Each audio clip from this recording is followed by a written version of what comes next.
आपको सीधा ले चलते हैं जंतर मंतर पर, जहां पर आसाराम बापू के समर्थन में कुछ संत यहां पर भजन और कीर्तन कर रहे हैं। क्या कर रहे हैं? सुरेश चवंकी जी से हम प्रार्थना करते हैं कि माननीय कृपया आकर इस समय हमें आंकड़े प्रदान करें। क्या कर रहे हैं?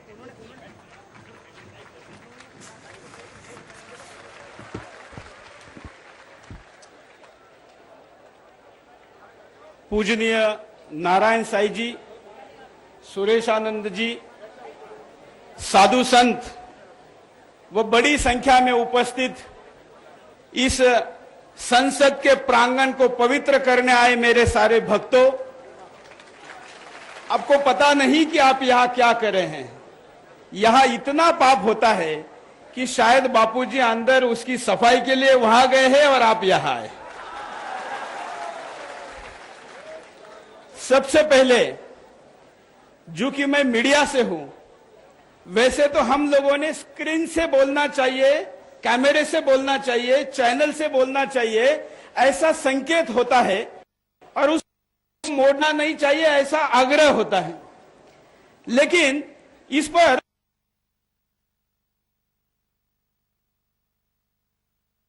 उनको जो पक्ष रखना है चैनल से रखो ना, मंच पे क्यों रहे हो?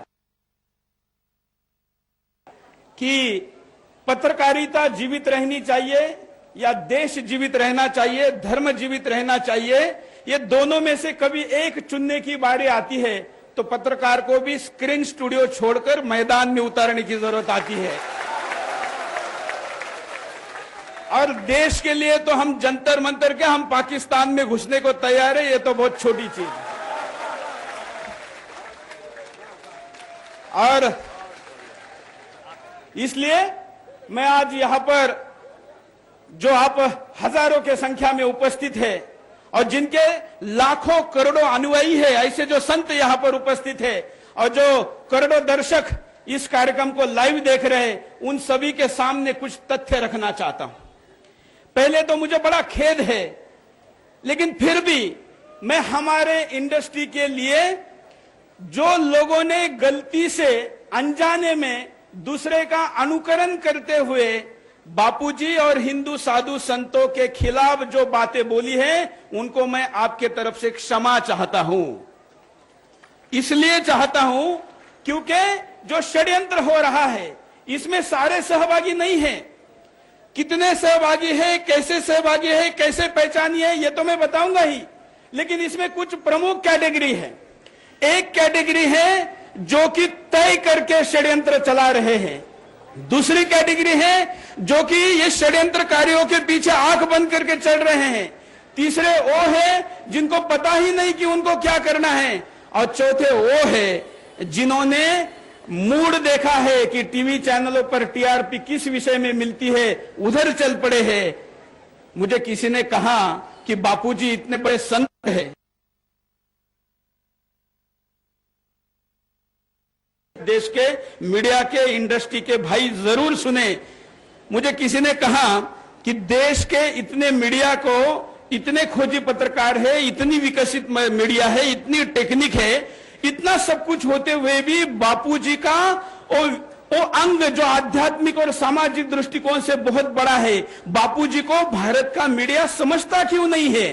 तो मैंने जवाब दिया, हम में से तो मीडिया के कई लोग अपने बाप को नहीं समझ पाए, वो बापूजी को क्या समझेंगे?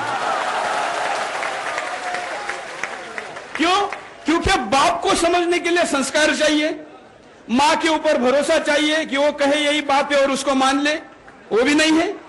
जिसका मां पे भरोसा नहीं, जिसका बाप पे भरोसा नहीं, उसका बापू पे भरोसा कैसे आएगा? क्यों? क्योंकि कई तो ऐसे हैं जो इस माटी में जन्मे भी नहीं। भारत के, मैं बड़े जिम्मेवारी के साथ फिर कहता हूं कि इस देश में न्यूज़पेपर और टीवी चैनल का संपादक भारतीय होना चाहिए, ये नियम है, लेकिन फिर भी बड़े बड़े कुछ ऐसे चैनल है या ऐसे ऐसे न्यूज़पेपर है जिनके संपादक विदेशी, उनके विदेशी संपादक है, मालिक विदेशी है। ऐसे में वो इस देश के संत को कैसे समझ सकते हैं? और इसलिए मैं बड़े जिम्मेवारी के साथ ये कहता हूं, बापूजी के बारे में जो मीडिया में आया, जैसे रेप हुआ, ये ब्रेकिंग न्यूज थी। कल भी मैं किसी चैनल पर देख रहा था कि वो कह रहे थे कि रेप हुआ। जबकि रेप का कहीं उल्लेख नहीं है। जयपुर पुलिस ने उनके जो इंक्वायरी करने अधिकारी ने यह बताया कि आरोपी जो पीड़िता है उस लड़की ने भी रेप का उल्लेख नहीं किया है, फिर भी मीडिया रेप क्यों कह रहा है? इसका मतलब इसके पीछे जरूर दाल में कुछ काला है और सारे चैनलों के तरफ देखकर लगता है कि पूरी दाल काली है और इसलिए काली दाल में सुदर्शन नहीं रहेगा। उसको अपना रंग दिखाना है तो उस काली दाल से अलग आना जरूरी है। इसलिए मैं एक उदाहरण देना चाहूंगा। आप संत एकनाथ जी का नाम जरूर जानते होंगे। ये स्नान करके अपने घर जा रहे थे तो तब के जमाने का कोई मीडिया वाला पान खाके उनके ऊपर थूक रहा था। चैनल तो नहीं थे, होगा जरूर मीडिया वाला क्योंकि हरकत ऐसी थी। तो वो पान खा के थूक रहा था। एक बार हुआ, 2 बार हुआ, 4 बार हुआ, कितने बार हुआ? 108 बार हुआ। संत जाते थे, नहा के आते थे, फिर ये पान थूकता था, फिर वो ऐसा करते थे। ये स्टोरी जब एक क्लास में एक टीचर ने बताई और बच्चों को पूछा कि बताओ तुम्हारी क्या प्रतिक्रिया है, तो किसी ने कहा कि संत कितने महान थे, किसी ने कहा कि देखो आखिर उस व्यक्ति का मत परिवर्तन हो गया, मन बदला और वो संत के सामने शरण आ गया, ऐसा व्यवहार करना चाहिए, ये करना चाहिए। अलग अलग विद्यार्थियों ने अपने अलग अलग राय दी, लेकिन उसमें एक विद्यार्थी बैठा था जो टीचर की तरफ बड़े ही आक्रामक तरीके से देख रहा था कि आप हमको गलत शिक्षा दे रहे हैं। तो शिक्षक ने कहा कि बेटा तुम शायद ये बच्चों से सहमत नहीं हो, तुम्हारी क्या प्रतिक्रिया है? संत ने कितना बड़ा काम किया है। वो विद्यार्थी खड़ा हुआ और उसने कहा कि 108 बार थूकने के बाद भी उस पापी को माफ करने वाले संत श्रेष्ठ है, इसमें मुझे कोई दो राय नहीं।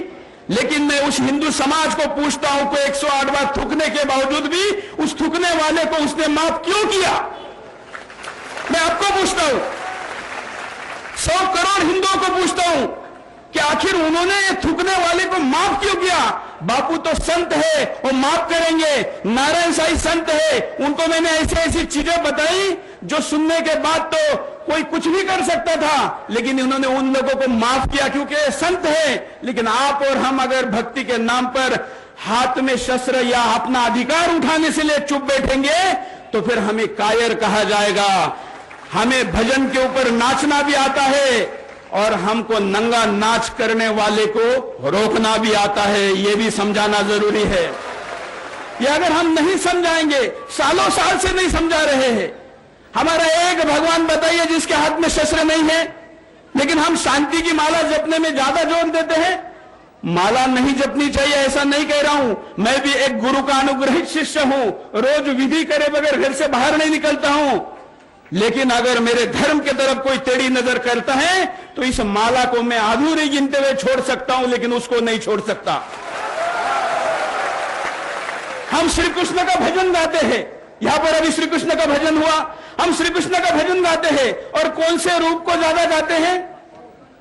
हम गाते हैं उसके बांसुर वाले रूप को, हम नाचते हैं, उसकी स्तुति करते हैं दूध पीने वाले, मक्खन खाने वाले के।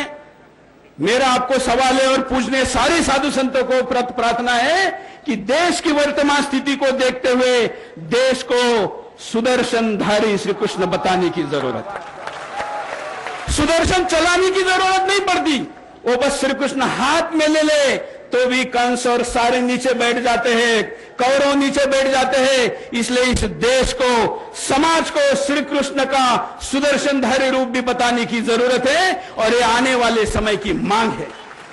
स्वामी विवेकानंद ने कहा था कि देश की स्थिति को देखते हुए मैं पूरा आध्यात्मिक और आध्यात्म धर्म पे पूरी निष्ठा होते हुए ये कहता हूं कि अगले कुछ सालों तक आपके जो भी पूजनीय भगवान हैं उनको घर के एक कोने में रखिए और सामर्थ्य की प्रार्थना करिए, क्योंकि धर्म खतरे में है।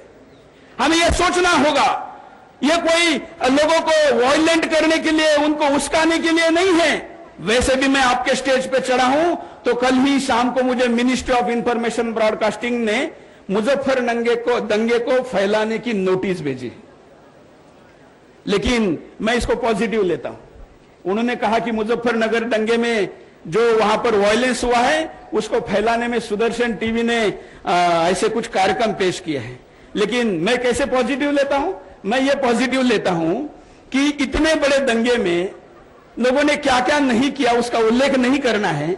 नोटिस के रेफरेंस से बताता हूं कि अगर हमको वहां पर कोई कार्यक्रम दिखाने के लिए अगर शोकॉज वो नोटिस दिया जा सकता है तो आप लोग सब मिलके इस देश को, सारे चैनलों को, संतों का अपमान करने के लिए नोटिस क्यों नहीं दे सकते? आप केवल भजन करते हुए आप बैठेंगे?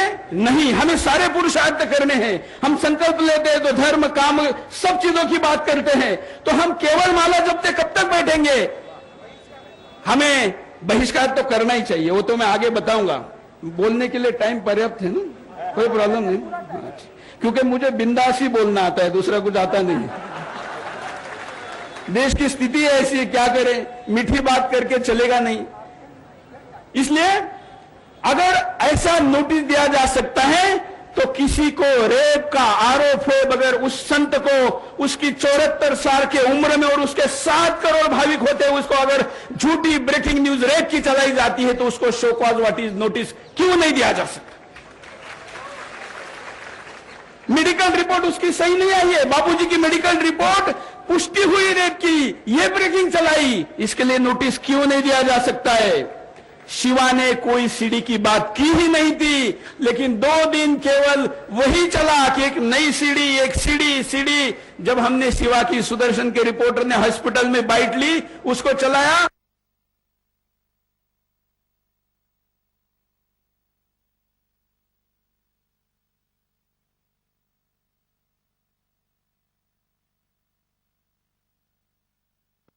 नाम मैंने चैनलों पर देखा।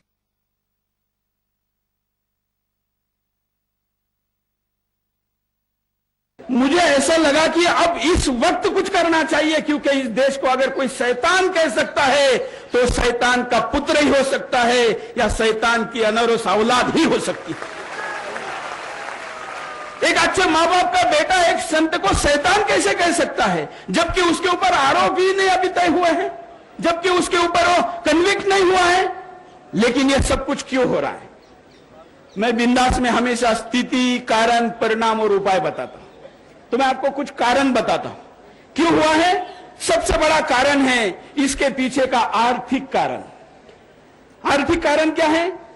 तो बापूजी के 7 करोड़ भक्त आप कहते हैं, लेकिन हम थोड़ी देर के लिए समझ लें कि केवल 2 करोड़ लोगों ने पिछले 50 सालों में शराब बापूजी के कारण अगर नहीं पी तो आप कम से कम देशी वाला रेट लगाइए, 18,86,000 करोड़ रुपए होते हैं। 18,86,000 करोड़ रुपए होते हैं जो बापूजी के संस्कारों के कारण शराब का मार्केट डाउन हुआ।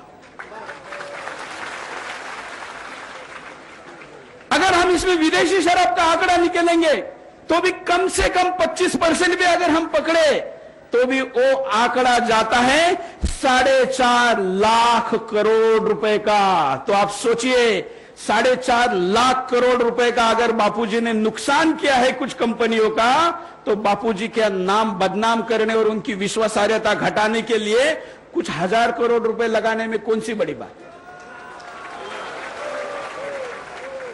यह तो शराब की बात हुई। बापूजी ने सिगरेट पीने से मना किया।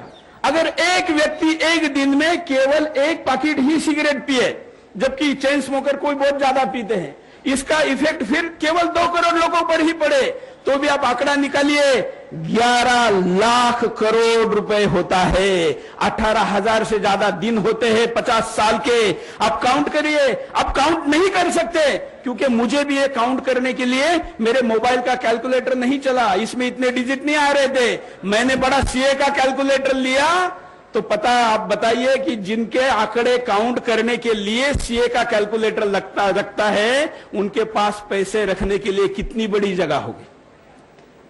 ये सारा पैसा जहां गया उनके पास कितनी जगह होगी। दूसरी सबसे एक अहम जो बापूजी ने इफेक्ट किया, वो क्या किया कि इस देश में आयुर्वेद के प्रति लोगों के मन में आस्था बढ़ाई, घरेलू नुस्खे बताए, कई लोग तो बापूजी के प्रवचन इसलिए सुनते हैं कि वो घरेलू छोटे छोटे नुस्खे बताते हैं, किचन के अंदर की छोटी छोटी चीजें खा के आप कैसे दुरुस्त हो सकते हैं ये बताते हैं, और उससे इस देश के करोड़ों लोगों को फायदा होता है। इस देश में जो विदेशी दवाइयां बेचने वाली कंपनियां हैं, उन कंपनियों का कारोबार कुछ लाख करोड़ रुपए का है। दोबारा केवल 2 करोड़ लोगों का ही आंकड़ा आप लीजिए तो ये आंकड़ा भी कई लाख करोड़ रुपए का जाता है। तो इस देश के विदेशी कंपनियों के, दवा कंपनियों पे बापू ने अटैक किया है। दूसरा, बापूजी संस्कार की बात करते हैं। इस साल वैलेंटाइन डे पे मातृ पितृ पूजन की बात हुई। क्या आप जानते हैं, आर्चिस से लेके तमाम गिफ्ट देने वाली जो कंपनियां हैं, गिफ्ट कार्ड, ग्रीटिंग कार्ड बेचने वाली कंपनियां, उनके बिजनेस पर इसका असर हुआ है, वो भी बापू के खिलाफ है। बापूजी ब्रह्मचर्य की बात कहते हैं। मैं अभी आते समय गाड़ी में एक बुक पढ़ रहा था। इस देश में कंडोम, माफ करिए बहनों को मैं क्षमा मांग कर ये कहता हूं, मुझे कहना अनिवार्य है क्योंकि मुझे आंकड़े आपको समझाने हैं। ब्रह्मचर्य की बात बापूजी करते हैं। इस देश में कंडोम बेचने वाली कंपनियां 14 साल के बच्चे को अपना क्लाइंट बनाने पे लगी हुई है, और बापूजी कहते हैं जब तक शादी नहीं करोगे 18 से 22 साल तक, तब तक ब्रह्मचर्य रहो। इनका एक क्लाइंट 14 और 20 भी पकड़ोगे तो कंडोम कंपनियों का एक क्लाइंट अगर 6 साल देरी से कंडोम यूज करना शुरू करेगा तो कितने लाख करोड़ रुपए का नुकसान कंडोम कंपनियों का होगा। ये सबको टोटल मेरे पास ऐसे 50 की लिस्ट है। अगर इन 50 को अगर मैं टोटल मारूं तो ये आंकड़ा एटलीस्ट जाता है कई खरब रुपए में, कई खरब रुपए में। अगर इतने खरब रुपए का नुकसान बापू ने किया है तो उनके ऊपर ये होना स्वाभाविक है। अच्छा, जो कर दिया कर दिया, अब आगे क्या है? मैंने 1 साल पहले अपने टीवी चैनल पर वॉलमार्ट जब भारत में आएगा तो क्या परिणाम होंगे ये कहा था। उस 1 साल पहले के कार्यक्रम में मैंने बताया था कि इस देश में मार्केट के आड़े आने वाला जो भी व्यक्ति होगा, स्वदेश की बात करने वाला, स्वदेशी की बात करने वाला, स्वधर्म की बात करने वाला, उनको अलग अलग षड्यंत्रों में फंसाया जाएगा, क्योंकि वो यहां पर लाखों करोड़ रुपए लेकर आ रहे हैं। उनके बाजार को बापू ने, रामदेव बाबा ने, श्री श्री रविशंकर ने, सनातन संस्था ने काबू करके रखा है। उनका क्लाइंटेज बापूजी से अगर मुक्त कराना है तो बापूजी की विश्वासार्हता खत्म करना जरूरी है, इसलिए भी पैसे लगाए जा रहे हैं।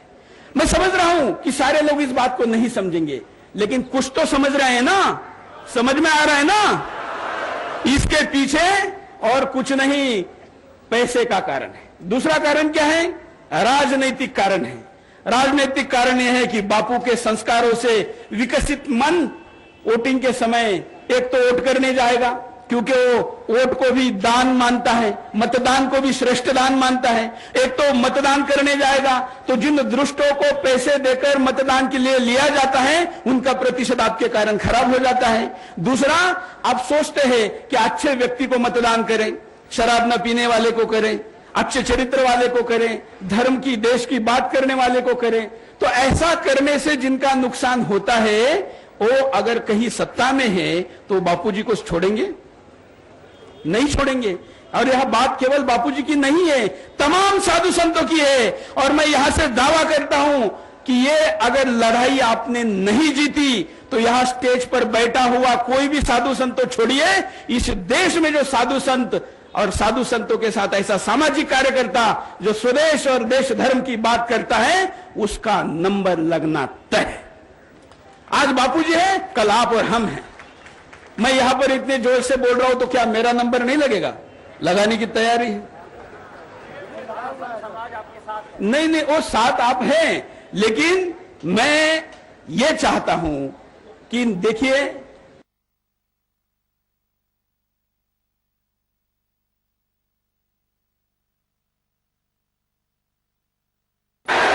अगर हम डरे नहीं है तो हम कभी मर ही नहीं सकते, क्योंकि जो डरता नहीं है वही मार सकता है। और हमें यहां पर केवल व्यक्ति को नहीं, उसके प्रवृत्ति को मारना है, बड़े षड्यंत्र को मारना है, इस देश के खिलाफ चल रहे बड़े षड्यंत्र को मारना है। और इसलिए ये सारे कारण मैंने आपके सामने बताए कि ऐसे ऐसे विषय है जिन कारण ये पूरा षड्यंत्र हुआ है।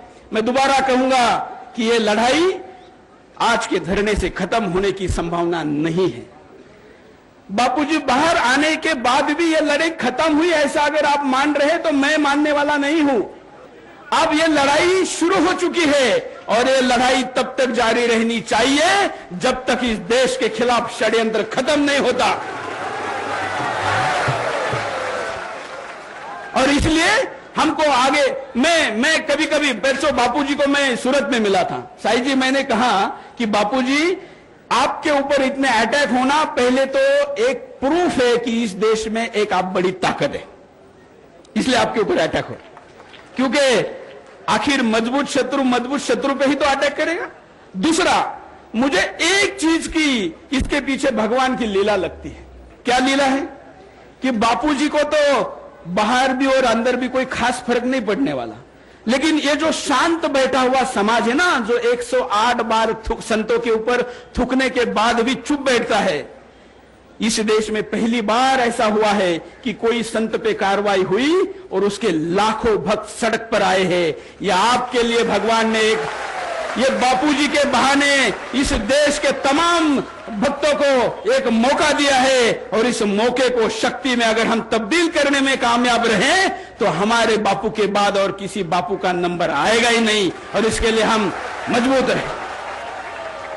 बोलने के लिए और भी कई विषय है, लेकिन समय की कमी है और बाकी सुदर्शन के ऊपर भी आप लोगों को बिंदास बोल देखना है, इसलिए बाकी बातें टीवी पर। आज मैदान में फिलहाल इतना ही। जय हिंद।